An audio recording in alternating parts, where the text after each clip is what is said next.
Hey everybody, welcome to ThaxCast. As always, my name's Terrell. Thanks for coming by. Today I wanted to talk about 1986's The Flight of the Navigator, directed by Randall Kleiser. Kleiser is most notable for having directed Grease. The movie stars Joey Kraemer, a 12-year-old that gets displaced in time.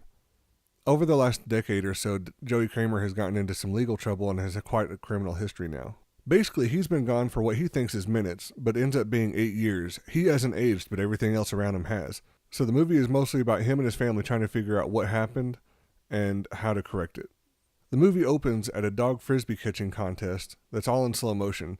It's a nice effect because it gives you that flying saucer type look, but it goes on for just a little bit too long.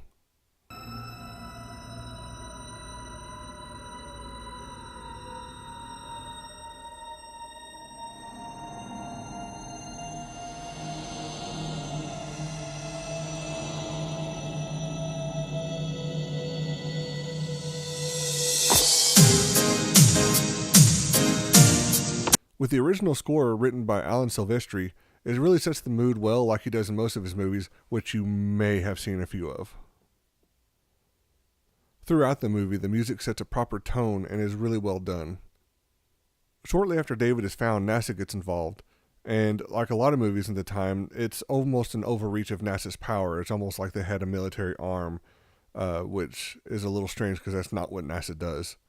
They do a lot of testing on him, trying to figure out where he's been for the last 8 years and why he hasn't aged. While he's on campus with NASA, he meets a 21-year-old Sarah Jessica Parker. This is interesting because she's just a lowly intern, and they give her security clearance to feed him and bring him supplies and stuff when he's considered a national security threat.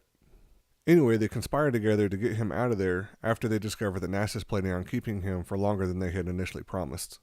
Now, about the time that David was found, NASA had found the ship and brought it back to their base. David meets the onboard computer through a semi-facial interface, and they escape from NASA.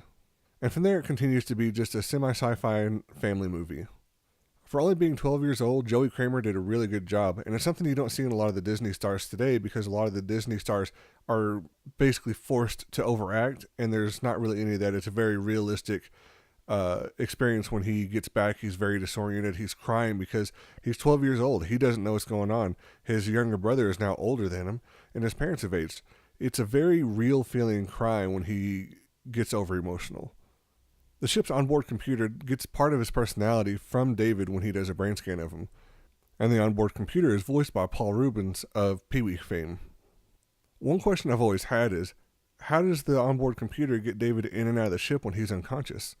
You see the steps when it opens up at one point, but you never really see how he can grab something, especially the size of David, to get him in and out. So it never explains it, but it's a little bit of a mystery, and it kind of bothers me sometimes. Overall, it's just a feel-good, semi-sci-fi family movie. It's definitely worth the watch, but just realize you're going to have some of those 80s cliches that weren't really considered cliches at the time. Now, just like everything else that's a little bit retro, they're looking at remaking it. They originally wanted to remake it in 2012, but it kind of fell apart. They've got a new writer for it now that's famous for Fox's Lucifer. I haven't personally watched that show, so I don't know what the writing is going to be like, but I'm kind of curious why they decided to remake this. It's not like it needs to be remade. There are some action movies, some hardcore sci-fi movies, especially B movies that if remade properly could be done really well. I really don't see where they're going to be able to take this without destroying the story, and at that point, why even call it The Flight of the Navigator?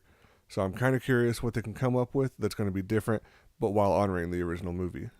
That's it for today. I know it's relatively short, but I just wanted to throw out this movie because it came to mind recently. I watched it again, and it's just another good feel-good movie, and sometimes you just need that. If you liked it, give me a thumbs up. If you didn't, give me a thumbs down. Leave your comments and let me know what you think. I'm always curious to read them. And as always, I'd love your subscription as well. Until next time, thanks for coming by, be good to each other, and have a good one.